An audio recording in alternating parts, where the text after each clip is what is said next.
Mais d'abord, jingle 3 points, c'est parti. Le plus important, c'est les 3 points. Souvent l'essentiel, c'est le plus important. Daniel. Le premier point, c'est qu'un PSG au rabais a quand même gagné, parce que c'était un petit PSG. Voilà. Le deuxième point, je trouve que Lens a fait un bon match, mais bon match, ça ne peut que devenir un très bon match, surtout contre le PSG si tu marques. Et le manque de réussite et l'inefficacité des attaquants lensois a été absolument terrible ce soir. Et le point 3, sans déflorer la vie de Flo, oui, un capitaine de l'équipe de France a le droit de s'exprimer et il dit ce qu'il veut sur les sujets qu'il veut. Ok, on en parlera tout à l'heure. Flo, tes 3 points.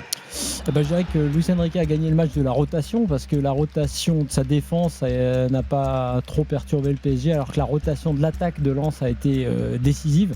Donc ce sera aussi mon deuxième point. Lens a pêché par inefficacité et on voit aussi quand même en dehors du duel qui se sont livrés à distance, la différence de niveau technique entre les deux équipes ce soir, c'était assez flagrant. Et puis le troisième point, je voulais faire comme Daniel, je voulais effectivement aller sur ce sujet Mbappé qui, à mon avis, est intéressant parce qu'on trouve toutes les excuses du monde à ceux qui veulent se taire et j'ai envie de défendre ceux qui veulent parler. Voilà les 3 points de Flo et Daniel. Tiens, quelques résultats également à vous donner importants en Coupe d'Italie. Sacre de l'Inter Milan qui fait donc un doublé. Coupe championnat pour l'Inter cette saison. Bon. En Espagne également, sachez que le Sevilla FC s'est peut-être sauvé ce soir en gagnant sur le terrain de Villarreal 3-2. Et puis, je le dis également en Ligue 1, un match anecdotique peut-être, mais Strasbourg a verrouillé sa 8e place en Ligue 1. Bravo. Bonne première mi-temps. Victoire 2-1 sur le terrain de Brest. La première période Tu l'as regardé le match? Ceux qui l'ont regardé. J'ai regardé Ça, et la première période était agréable. Moi aussi, j'en ai vu une grande partie. T'as regardé aussi? C'est bien les gars. Première période. Après le score acquis, c'était fini. Puisqu'on parle, et puisque c'est officiel ce soir, là, le titre de champion du PSG, on pourra également aborder, et je le fais tout de suite, ce qui peut devenir demain ou après-demain une petite affaire, c'est le fait que le Paris FC refuse d'organiser la remise du trophée dimanche soir à Jean-Bouin. Décision que je trouve absolument normale, mais le pire, c'est qu'on est demandé. Genre, on demande à un club sur son terrain, ce ne sont pas ses supporters. En gros, la LFP, il faut vraiment que tout le monde tire les pompes du PSG de bout en bout, quoi. Genre, on va aller fêter le titre dans un autre terrain. Même beaucoup de supporters du PSG ne trouvent pas ça normal, en fait. D'abord, on retourne à Bollard parce qu'il y a un moment important dans l'histoire d'un homme qu'on aime beaucoup dans l'after. C'est Adrien Thomasson, Jean-Louis. Alors il y a un hommage pour 2 joueurs qui sont donc en fin de contrat et qui viennent de connaître ce soir leur dernière à Bollard. Wesley Saïd, on a commencé par lui qui est arrivé en 2021 au club, et donc Adrien Thomasson. Ils sont fêtés, il y a des cadres à leur effigie avec écrit merci pour les 2 qui leur sont remis. Il y a une haie d'honneur faite par les partenaires, les joueurs, le staff, les familles également des joueurs qui sont là, et les 2 sont là avec leurs enfants. Et c'est vrai qu'Adrien Thomasson, ça a été pour moi le meilleur joueur de champ côté lensois ce soir, arrivé en 2023 et ça a été le poumon de l'équipe avec le caractère en plus, il a été remarquable. Ouais, comme dit Daniel, sur la saison, c'est vrai que c'est difficile de sortir quelqu'un de cette équipe qui est très collective, mais effectivement, c'est plutôt quand il est absent, c'est un peu comme Rongier dans ces équipes. Quand il n'est pas là, on voit la différence, ça sent dans ce collectif-là. Pour revenir à ce que dit Daniel, je trouve que oui, sur le trophée dimanche, en fait, la solution qui est dingue, c'est que ce soir, il n'y ait pas une organisation, parce que c'était probable que le PSG devienne champion, qu'il y ait une organisation, pourquoi pas, au moins pour le trophée. Tu le remets devant tes supporters dans ton stade, tu le mets pas chez un rival en plus. En revanche, je trouve que par rapport à ce que tu dis sur l'habitude des laquais, là pour le coup le Paris FC a été bon dans sa com, parce qu'il y a toujours un risque que quelqu'un veuille accepter dans ce cas-là. Moi je trouve que l'attitude du PFC est juste. C'est un club qui a envie de s'affirmer, qui veut avoir sa propre identité. Ils n'ont pas à dérouler le tapis rouge pour un adversaire. Tu peux respecter l'adversaire sans te mettre à organiser les festivités de l'autre. En plus pour le coup ils ont qu'à traverser la route avec le trophée. Il faut aussi remplir le stade. J'imagine qu'il vont avoir du mal à c'est la préfecture qui a refusé aussi. Non, c'est pas ça. J'imagine que pour des raisons de sécu, un transvasement d'un stade à l'autre. J'imagine qu'il y a une raison. Sinon, c'est vrai que ça semblait simple de. Ils ont qu'à faire ça le lendemain ou quoi. Tu sais, tu n'es pas toujours sacré champion sur ta pelouse ou avec la possibilité si tu l'as été avant. Alors comme le PSG était souvent sacré très longtemps à l'avance, ils trouvaient toujours le moyen à un moment.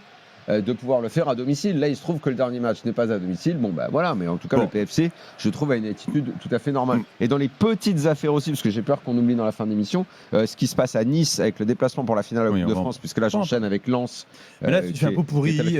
Non, mais vas-y, après, on oublie ces choses-là. Vas-y. Bah, on en reparle à la fin de l'émission. On parlera de ça à la fin de l'émission. Des supporters, enfin, une finale de Coupe de France, c'est une fête du football. Que des supporters ne puissent pas se déplacer, franchement, ça me casse les jambes. C'est l'histoire un peu plus complexe. Ouais, ça me scie les jambes plutôt. Il y a une casse histoire contractuelle qui est pas c'est plus complexe. C'est de la faute de personne pour l'instant, entre guillemets. Contractuellement, il faut de la une faute de agence qui personne. paye. Pardon, mais le club doit se démerder pour pouvoir organiser ça. C'est ce qu'ils essaient de faire. Le club doit proposer un package. Ils doivent se démerder. Oui, mais ils doivent passer par une agence. Ils peuvent pas traiter directement. Donc, ils doivent trouver l'agence. Et il y a une agence qui s'est retirée. On pourra en reparler tout à l'heure, éventuellement, même si vous avez déjà quasiment tout dit, les amis. Le match, et d'ailleurs, j'en un appel aux supporters parisiens, 32-16. Daniel a dit toute la saison que les supporters du PSG n'avaient rien à cirer d'un titre de champion de France ou quasiment. Appelez-nous pour nous dire si vous avez une petite émotion quand même ce soir. Secondaire. Désormais, il y a un autre championnat qui intéresse, c'est l'Europe. Bon, est-ce que vous avez vu... France, tu sais que tu l'es à l'avance. Bon, voilà. Est-ce que vous avez vu un match ce soir entre les deux meilleures équipes de Ligue 1 ? Voilà, je pose une question extrêmement simple. Il y a beaucoup de séquences dans le match, même, je ne veux pas dire des séquences, moi je veux dire l'ensemble du match. Alors, contre un PSG au rabais, évidemment, parce c'est une équipe profondément modifiée. Lens aussi avait laissé des joueurs très importants sur le banc. Mais les deux équipes ont fait jeu égal. Le score ne dit pas forcément le rapport de force qu'on a vu sur le terrain. Alors après que le PSG est dans les pieds de certains joueurs, la classe internationale qui va leur permettre sur une récup de faire une bonne ouverture et un attaquant qui avait été mauvais jusque-là, parce que la Ligue 1, lui, alors pour le coup, lui, ça ne l'intéresse pas du tout, Guevara. C'est quand même hallucinant. Même les dribbles, ils ne passent pas. Ils ne passent pas. En Ligue des Champions, il passe contre tout le monde. Mais ça devient un gag, hein, franchement. Les premières minutes avant qu'il ne marque, le but est quoi, la 29e. Mais il n'est jamais passé. À un moment, je me suis dit, ah oui, tiens, il est titulaire. J'avais oublié. Mais d'ailleurs, de ça, on dit rien. Il est exempté de toute critique parce qu'il est fort en Ligue des Champions. On peut aussi se dire. Mais il ne peut plus y avoir de critique puisque tu es champion. Et en Ligue des Champions, tu vas en finale. Et en Ligue des Champions, qui est la chose qui importe aux Parisiens, il est exemplaire et c'est le meilleur. Et en plus, qu'est-ce que tu veux dire ? Il est tout le temps fort. Et même ce soir, en étant mauvais sur 28 minutes, en Ligue 1, quand même, il marque. Il est efficace sur sa première occasion. Qu'est-ce que tu veux dire ? Il y a deux choses. Alors moi, c'est juste qu'on le note. Sur le niveau du match, je suis d'accord sur le côté match partagé quelque part, et un nul aurait été plus logique. En revanche, je trouve pas que c'est un match de champion pour tout ce qu'on a dit avant. Le truc a été dévitalisé par le report, et la preuve avec la rotation, même la rotation lensoise, qui est pour moi le plus grand exemple. Il joue la finale de la Coupe, il met Thauvin et Hudson-Edouard sur le banc. T'as compris que voilà, eux et Saint-Maximin, pardonne-moi à ce sujet. Quand certains n'arrivent pas à comprendre, je pense qu'ils sont une minorité maintenant, parce que moi, tous les supporters du PSG que je croise n'ont jamais compris ce report, parce que la très grande majorité des supporters du PSG sont des gens honnêtes. Ils ne sont pas tous des Qatarix débiles, loin de là, bien sûr. En fait, il ne faut pas comprendre, quand on dénonce ce report, que le PSG aurait pu perdre, ou le PSG est moins fort, ou ceci, cela. En fait, on parle de l'image de la Ligue 1, d'un match qui est totalement dévitalisé ce soir, alors que si on avait respecté le calendrier, eh bien, il n'y a pas de problème. Le PSG avec une équipe B, ils seraient allés gagner à Bollaert, ils auraient affirmé leur supériorité, ou pas, ou peu importe, mais en tout cas, ils n'auraient pas mis une équipe aussi B que ça. Et on aurait eu une grande affiche qui aurait fait honneur à notre championnat. En fait, quand on dit ça, on défend notre championnat. Alors que là, la LFP a dévitalisé notre championnat et son affiche phare. Et quand on voit le match de ce soir où finalement ça fait jeu égal, même contre une équipe A''B du PSG, en fait on voit que Lens fait un peu tourner aussi, parce que leur priorité c'est devenu la Coupe de France et non plus cette affiche de championnat. Le PSG, évidemment que c'est pas du tout leur priorité ce soir. Et on a une affiche au rabais. Le suspense aurait pu plier aussi il y a 3 journées. Tu vois, si Paris avait joué Nantes plus tôt, Paris a battu Nantes, aurait pu avoir déjà 6 points d'avance ce soir, même ce match. Respectons-leur aussi. Tu permettra de penser que le 12 avril, si le match avait été maintenu, il aurait eu plus de sel que ce soir. C'est clair. Sûr et certain. Il y a deux choses. Moi, je pense que tout ce qui se passe là dans ce report, c'est plutôt côté lensois qu'il faut l'analyser. C'est-à-dire que Pierre Sage nous l'avait dit quand on y était allé le 11 février, le 12 avril était coché, il y avait une sorte de rétro-planning pour arriver au top là-dessus. Le fait qu'il y ait eu ce report, et que la Coupe de France et la finale soient devenues plus importantes, même dans les matchs précédents de Lens, c'était déjà une rotation qui était en vue de la Coupe. Donc tu n'as déjà plus la même envie. Et ensuite, derrière, qu'est-ce qui se passe ? Très concrètement, les occasions qu'a eu Lens ce soir, elles n'ont pas été conclues parce que les joueurs n'étaient pas les mêmes. Si Thauvin a l'action de Saïd, je pense que, ou de Sangaré même, je pense qu'il n'aimait pas toutes, Thauvin n'aimait pas toutes sur Safonov, même si Safonov a un très bon match. Mais tu vois, je pense que ce qui est le plus dommage dans cette histoire, c'est que c'est côté lensois. On n'a même pas eu sur ce match-là la meilleure équipe de Lens. On a eu une très bonne équipe de Lens, mais évidemment limitée. Qui a fait un bon match, qui a été digne, qui a respecté les principes de jeu qu'on voit depuis le début de la saison. C'est plus compliqué devant le but que Hudson-Edouard, que Thauvin. Et Saïd, on le sait aussi, ça peut être plus compliqué. Et en plus, on sait qu'il doit partir. Donc voilà, c'est mon seul regret parce qu'après. On a vu un match agréable. Mais voilà, Jean-Louis. Mais on a vu un match agréable, mais Jean-Louis là-dessus, depuis les tribunes de Bollaert. Non, moi bien sûr, je suis d'accord. Ce qui m'a manqué, c'est l'électricité d'un match premier contre deuxième avec la pression du résultat. Et ça s'est transformé, pas en match amical, parce qu'ils ont quand même fait leur match, mais tu sens bien qu'ils avaient plus important à venir dans les semaines qui viennent. Donc dans ces cas-là, tu forces pas, ça se chauffe pas trop. Le seul qui s'est un peu chauffé, c'est Thomasson. On sentait qu'à un moment, ça l'a gonflé, la passadise des Parisiens. Je pense qu'il voulait réussir sa dernière à Bollaert. Mais sinon, globalement, on sentait bien que c'était un match où on essayait de faire les meilleures actions possibles, mais on poussait pas au-delà, quoi. Mais ça, c'est la responsabilité de notre LFP inexistant, c'est diriger au centre d'entraînement du PSG, enfin dans les bureaux, et pas je sais même plus l'adresse de la LFP. Avant, c'était Léo Delibes, tu te rappelles, Mythique, ils ont déménagé Mythique, mais Boulevard Courcelles, Courcelles, les magnifiques locaux qui servent à rien parce que le président n'y va jamais. On va suivre également Baïdou, en vue de la finale de Coupe de France. Du PSG maintenant, Vincent Labrune, il est là, il encourage, c'est la mascotte. C'est une mascotte. N'oublions pas, il était anti-PSG à une époque. Il représente l'étendard du football français. Ouais, voilà, il le soutient. Après, pour revenir sur je pense qu'il devrait le mettre dans, comment il s'appelle, le lynx là. C'est comme ça qu'il s'appelle, Germain, c'est ça le nom de la mascotte. Ouais. Il devrait se mettre dedans, Vincent Labrune. Pour revenir juste sur le PSG Ligue 1 et le PSG Ligue des Champions, en dehors de Gvara, même Doué, je regardais sa façon de jouer, fait la touche de balle supplémentaire. Ils ont tous tendance à surjouer un petit peu individuellement en Ligue 1. Donc voilà, c'est comme ça, il faut le noter. Même quand tu fais ça et même quand tu fais tourner, effectivement, ça passe normalement pour le Paris Saint-Germain. Ça passe avec un écart moindre. Tu as bien vu, là, ça doit être match nul et ça fait un 0 à la fin. Voilà, victoire néanmoins méritée. Moi, je vois surtout que tu as des joueurs, je pense à Safonov. Voilà, moi je suis pas un énorme fan techniquement de ce gardien, mais je reconnais qu'il fait de très bons matchs. Dans son style. Non, mais il fait pas d'erreur. C'est sûr qu'il est à force de s'être dit c'est qui ce gars, c'est une pompe ce gars et tout. Maintenant ça me surprend. C'est pas une pompe à vélo de toute façon. C'est pas un mauvais gardien. Quand il est arrivé, d'abord on s'était demandé pourquoi il était arrivé, pourquoi il avait coûté si cher, et quand il est lancé la première fois, c'est dans le match à Munich. Le Bayern. Une toile, le but pour lui, il est fait pour lui. Et là on s'est dit donc si c'est ça la doublure. Et aujourd'hui, dans un style oui, étonnant. Alors ok, les Lensois lui ont beaucoup. Qu'est-ce que tu veux dire par étonnant? Moi surtout dans ces c'est assez rustre, assez basique. Non mais même son physique, tu vois, il est tout fin. Aujourd'hui, les gardiens souvent ont des grosses carrures. Lui, il est un peu fin. Je trouve qu'il dégage une autorité dans sa surface de réparation et une tranquillité qui est étonnante. Écoute, je ne dis pas que c'est le meilleur gardien techniquement, évidemment. Moi, je pense que. Mais le mec, il a une sorte de relâchement aussi. Toujours est-il qu'il est clairement efficace. Il a un style très particulier, notamment sur les sorties aériennes. Mais même ces sorties-là écartent le danger, ne sont pas dangereuses. Il est surtout il est aussi bon sur sa ligne. Ce soir, franchement, il est très bon. Mais les Lensois tirent dans sa zone. C'est la vérité, c'est comme ça. Je ne veux pas dévaloriser. Moi, je suis fan de Chevalier, mais je ne vais pas dévaloriser. Moi, ce qui me paraît important dans ce match pour lui. Thomasson, la première tête, pareil, elle n'est pas décisive. Il peut la frapper un peu plus, juste un peu au-dessus de la tête de Zabarny. Après, ce que je pense c'est important pour la finale du 30 mai sur ce genre de joueur, Safonov, c'est-à-dire pas des titulaires indiscutables comme Vitinha, Neves et compagnie, c'est la confiance. Tu parles de son attitude, je trouve qu'il a une confiance énorme maintenant. Il est installé et là, c'est important. Il est parti pour être numéro 1 saison prochaine aussi, je pense. Surtout si ça gagne. Il n'y a pas de raison. Qu'est-ce que tu veux faire? Le mec, Alexis est avec nous, 32-16, supporter du Racing Club de Lens. Salut Alexis. Salut messieurs, vous allez bien? Salut Alexis. Bien et toi? Ouais, ça va. Bon, je rejoins Daniel sur ce qu'il a dit. Effectivement, je pense que le report du match, ça enlève un petit peu l'intérêt du match au final, parce que c'était un peu un match d'exhibition ce soir. Même si je trouve que Lens a fait un bon match. On mérite pas de perdre 2-0, je pense. Au moins marquer un but, match nul, pourquoi pas. Parce qu'on a eu beaucoup d'occasions. Après voilà, on voit la différence entre les bonnes et les grandes équipes. Ils attaquent 2 fois, ils marquent 2 fois.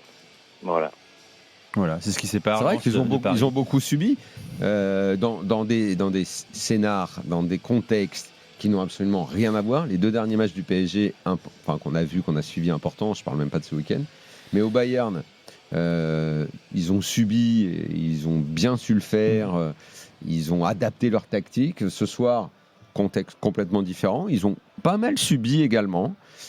Et ils ont réussi encore une fois à gagner le match. Et quand on dit les joueurs de classe internationale, ça te fait gagner un match, cela, le deuxième but, c'est un jeune qui le met. C'est un jeune qui le met sur la dernière.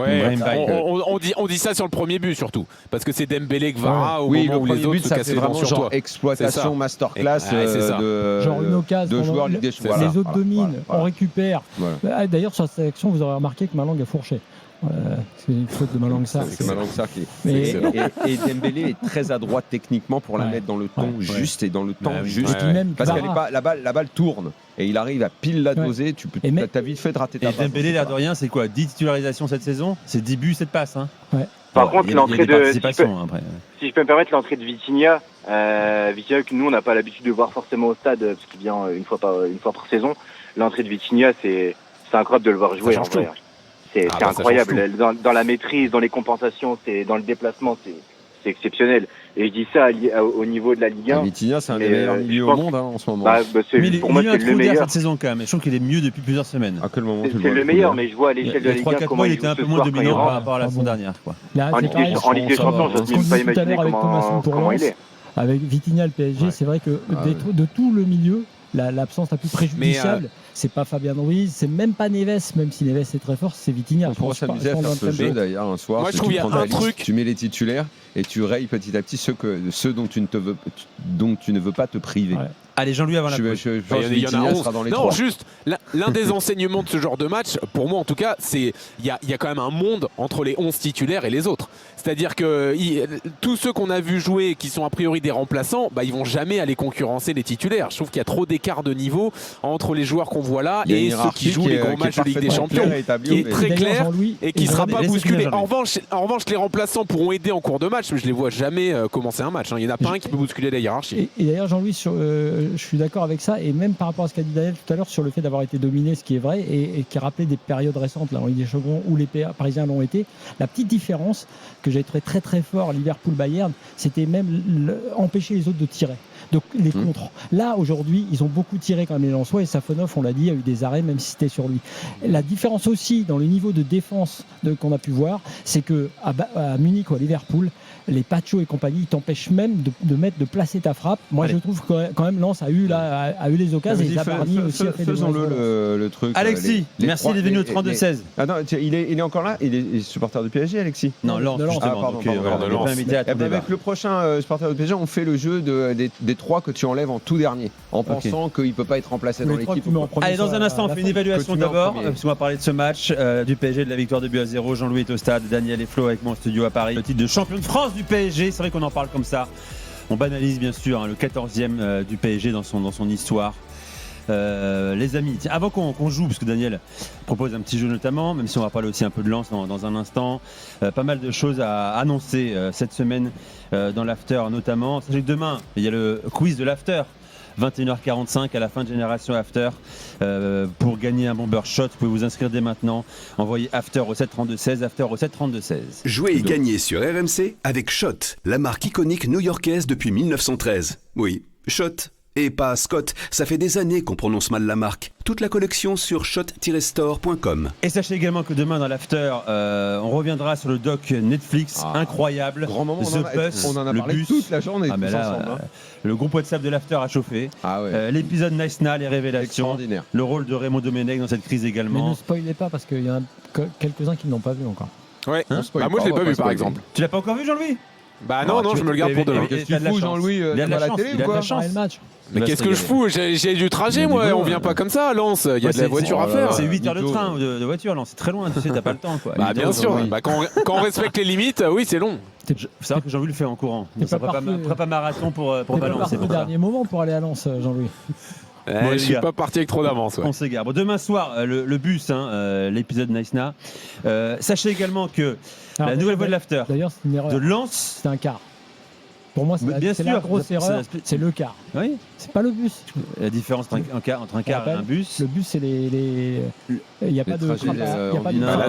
Il n'y a pas de soute. C'est la soute. Il n'y a pas de soute dans un bus. Ah oui, mais voilà, c'est ça. Donc là, dans ça, on est d'accord. T'as dit les trappes, toi, je sais pas quoi. Les trappes à bagages. Ça veut rien dire, les trappes à bagages. Personne n'a dit ça n'existe pas. Bref. Ok. Nouvelle voie de l'after également, épisode de Lens, justement, puisqu'on parle de Lens ce soir. 4e étape de présélection. J'ai vu celui de Marseille hier. T'as du retard. L'épisode de Marseille, j'ai beaucoup aimé. T'as beaucoup aimé? J'ai aimé tous les épisodes. J'aime beaucoup. Je suis vraiment, encore une fois, je le dis, impatient d'être à la finale pour jouer moi aussi. J'ai eu la chance de voir le Lens aujourd'hui, grâce à Nico. À Marseille, t'avais dit que les candidats, j'ai trouvé que les candidats. J'avais rien dit du tout. Si, t'avais dit que les candidats étaient un peu en dessous. Moi, je les ai trouvés pas si mal. Bon, l'épisode blanc, ce ce sera vendredi sur YouTube à 18h, je crois. Donc, soyez au rendez-vous. Puis sachez qu'on a même tourné déjà la demi-finale avec un énorme guest, plein d'énormes guests qui sont venus, dont un qui est autour de la table, avant d'affronter le boss final en finale. Daniel Riolo vous attend. Il y a un candidat qui a dit qu'il te mettra en slip. Il te mettra en slip sur la finale. Sache-le. Très honnêtement, surtout ceux que j'ai vus depuis le début, là, je pense que le pantalon, il n'est pas prêt de baisser quand même. On verra, Daniel, le direct. Parce que les mecs, ça parle beaucoup. Genre, ouais, c'est facile, il suffit d'aller à la table. Ils parlent pas tout à fait comme ça quand même, mais on verra. Ils ont pas cet accent-là. Ils viennent et tout. Ils sont tous fort sympathiques. C'est des fans de l'after, donc je les embrasse avec beaucoup d'amitié et de tendresse. Mais bon, les gars, on reste en sérieux. Tiens, je vais commencer avec Gabriel pour l'évaluation PSG ce soir. Salut Gabriel. Bonsoir. 32-16, supporter parisien bien sûr. Tiens d'abord, salut Gabi. T'es heureux ce soir ou voilà, c'est un train qui arrive à l'heure et tout va bien quoi. Alors oui, bien sûr que je suis très très heureux. C'est un mine de rien, c'est quand même un titre, c'est un championnat de France. Et on a beau dire que la Ligue 1 est faible ou quoi, moi personnellement je ne trouve pas. Et bien sûr que malgré les petites difficultés éprouvées dans le jeu, oui, je suis très très heureux ce soir. Très bien. Bon, t'es heureux ce soir. Bon. Qui était le meilleur Parisien pour toi ce soir, Gabriel? Safonov. Oui, c'est vrai. Ouais. C'est vrai. Je crois qu'il a raison. Safonov, comme un symbole. C'est pas 6, 7 ou 8 arrêts à la fin du match. Est-ce que tu as entendu le jeu qu'on a fait juste avant? Est-ce que tu veux jouer avec nous? Alors, je n'ai pas entendu, mais je suis un grand joueur, donc avec grand plaisir. Un joueur de quoi? Alors, je suis un grand fan de jeux de société. D'accord. C'est une forme de jeu de société. D'accord. Eh bien, écoute, tu dois faire ton équipe du PSG pour la Ligue des Champions. Il y a 3 joueurs dont tu ne peux absolument pas te passer, que tu mets en premier sur la feuille de match. Les autres, tu es prêt à accepter leurs remplaçants, mais pas ces 3-là. Qui sont ces 3-là? Alors, donc, je dirais Vitinha, déjà. Ouais. Bon, Dembélé. Ouais. Et Pacho. Il a les miens. Donc il n'a pas les miens. Alors il a les miens. Pacho, Vitinha, Dembélé, parce que Pacho, je pense que dans la centrale, déjà côté Marquinhos, j'ai du mal à le remplacer. J'ai personne pour remplacer Pacho. Sur un match où tu as besoin de défenseur. Les miens, dans un match. Tiens, Jean-Louis d'abord. Vas-y Jean-Louis. Pour moi, Pacho, Vitinha, c'est incontestable. Enfin, il n'y a pas de débat. Et après, c'est Gvara ou Dembélé. Et je pense que je finis avec Dembélé quand même. Donc les mêmes que toi. On parle configuration Ligue des Champions, je le rappelle, c'est config Ligue des Champions. Moi, je ne peux pas, dans un match de Ligue des Champions... Nuno Mendes est remplaçable? C'est pas qu'il est remplaçable. L'idée, il faut bien en enlever. 3 seulement. Donc, moi, dans un match de Ligue des Champions, ce qu'a apporté Gvara, aucun autre ne l'apporte, donc je ne peux pas m'en passer. Dembélé, son remplaçant, casse le style de jeu, donc c'est impossible. Et puis, c'est un joueur hyper important. Et Vitinha. Et oui, je sais, pour Pacho, je suis d'accord avec vous, mais... Je m'en fous, je fais travailler Zabarni comme un dingo, mais on t'a payé 60 millions, il va falloir que tu deviennes bon un jour, mon vieux. Il va falloir que tu le montres. Trop risqué. Trop risqué pour moi de se passer de Gvara. Notre ami Adrien Thomasson en interview en direct sur RMC. Franchement, ça a été un honneur, une fierté de porter ce maillot, de jouer dans un stade incroyable, rempli tous les week-ends. Et voilà, je voulais remercier tout le monde, tous les supporters qui m'ont soutenu, qui nous ont encouragés collectivement dans les bons, dans les mauvais moments. Et voilà, à titre personnel, je retiendrai que les bons moments. Et voilà, ça sera toujours un passage qui va me marquer. Et voilà, encore une fois, je voudrais remercier tout le monde. Adrien Thomasson, qui a vécu son dernier match à Bollaert. Comme là, tout de suite, c'est un peu difficile, mais forcément, ma première rentrée en jeu, mon premier but avec le club contre le FC Nantes, mon premier but en Ligue des Champions contre Arsenal, la demi-finale contre Toulouse récemment, c'est des images qui vont rester gravées dans ma mémoire. Mais voilà, ce que je retiens aussi, c'est que j'ai toujours tout donné. Voilà, forcément, il y a des moments où c'était un peu plus compliqué, il y a des moments où j'ai été un peu plus en réussite. Mais voilà, j'ai jamais triché. Et je pense que ça, les gens l'ont vu. Et voilà, je garderai encore une fois que des bons souvenirs de mon passage ici. Et la meilleure image, voilà, Adrien Thomasson, on ne sait pas encore quel sera son avenir, quel championnat, pourquoi pas traverser l'Atlantique. Il y a piste US ou Max Chano qui reste en France, PFC. Et Rennes. Qui est aussi sur c'est un super coup pour le PFC. Hein. Ouais, et Rennes serait sur les rangs aussi. Hein. Rennes aussi. Ouais. Bon. Et c'est assez drôle parce qu'il a réagi au départ de Rongier et au fait qu'ancien Nantais était arrivé à Rennes. Il a fait une petite interview récemment en disant faut jamais dire jamais, parce qu'on lui a dit ça ne t'arrivera jamais de faire un truc comme ça. Et il n'a pas dit non, il n'a pas dit que ça ne pouvait pas l'arriver. Il a eu la sagesse de dire que quand tu es footballeur professionnel, c'est le genre de transfert qui peut. Il a que 32 ans, Thomasson. Il a que 32 ans. Moi, ce qui m'étonne, 2 saisons en Ligue 1. Et ce qui m'étonne de lui, et ça correspond à ce qu'a dit Jean-Louis sur son match encore de ce soir, tout à l'heure, et ce que disent ses coéquipiers, ce qu'a dit Pierre Sage, c'est ses stats physiques à l'entraînement et en match. Ça va être depuis longtemps qu'il a un coffre immense. Comme tu dis, il a 32 ans et je crois que ces chiffres il faudrait demander aux responsables performance à Lens sont absolument hallucinants. Jean-Louis fait le marathon. Il a plusieurs matchs à 14 km. À 14 km cette saison. Il finit les matchs 14 bornes, c'est énorme. C'est impressionnant. C'est phénoménal. Ça, c'est le genre de joueur en recrutement. Là, je pense qu'il pourrait être le pacer de Jean-Louis sur le prochain marathon à Valence. Non, mais c'est bon, laisse-moi tranquille. Non, mais c'est le nouveau Benjamin André, c'est le nouveau Rongier, c'est ce genre de joueur-là. Et je pense que moi, je trouve ça un peu dommage quand même. Alors, j'ai pas les tenants et les aboutissants, mais je trouve ça dommage qu'il fasse pas la Ligue des Champions à Lens l'année prochaine quand même. Alors, ils sont pas tombés d'accord. Il a pas dû avoir la proposition qu'il voulait, etc. Je pense que vraiment, à 32 ans, il est aussi dans une logique qui est double. Qui est sportive et financière. Et c'est-à-dire d'essayer de faire les deux. Quoi. Alors, ce sera sans doute pas possible. Choix de vie, dernier contrat. Voilà. Et je pense qu'il y a quand même l'idée d'un contrat important. Et il regarde autour de lui. Il a vu des copains aussi avoir ce genre de réflexion stratégique. Et moi, je comprends. En tout cas, l'équipe qui va le prendre, c'est exactement comme Rongier, l'histoire de Rongier dans sa carrière récente. L'équipe qui va le prendre, ça va être un truc de fou. Bien sûr. Tiens, Safonov, il y a quelques minutes dans une mix qui dit à la question, vous avez été excellent ce soir. Écoutez, aujourd'hui j'ai eu de la chance. L'adversaire m'a donné une petite chance et j'en ai profité. Il a réalisé 8 arrêts. Il a expliqué que la concentration était maximale jusqu'au 30 mai, la finale de Ligue des Champions. Voilà pour Matvei Safonov. Dans ses déclats comme c'est le même dans son style. Que dans le but pour Safonov. Tiens, pour prolonger ton petit jeu, Daniel, quel est le plus remplaçable selon toi du 11 parisien? Celui où tu me dis il est pas là, c'est vraiment pas grave. C'est dur ça. Hein. Ouais. J'ai envie de. J'ai presque envie de te dire. Je vais dire Hakimi. On a Hakimi qui a été lâché par Jean-Louis. Non, mais Hakimi parce que Zahir Emery est très bon à ce poste-là, tu vois. Ou un milieu de terrain parce que j'allais enchaîner en disant que la folie, c'est que jamais on n'aurait pensé pouvoir dire un truc pareil, mais que sur cette saison. Tu as l'impression que Zahir Emery, il peut le remplacer. Et de la même façon, j'ai envie de penser, parce que de toute façon, ça va arriver par la force des choses, que Marquinhos doit être remplaçable à un moment. Oui, mais sauf que là, on n'a pas, justement, c'est un peu le débat de l'année, on n'a pas le remplaçant.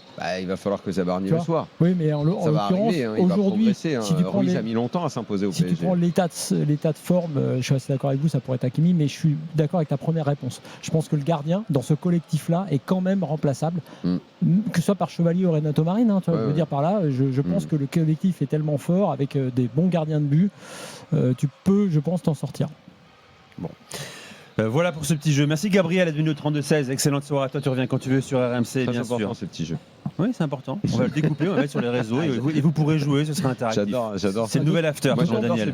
D'autant plus intéressant si tu le fais sur d'autres équipes moins évidentes en Ligue 1 pour aller voir les 3 joueurs que les coachs doivent. On peut le faire à Lens.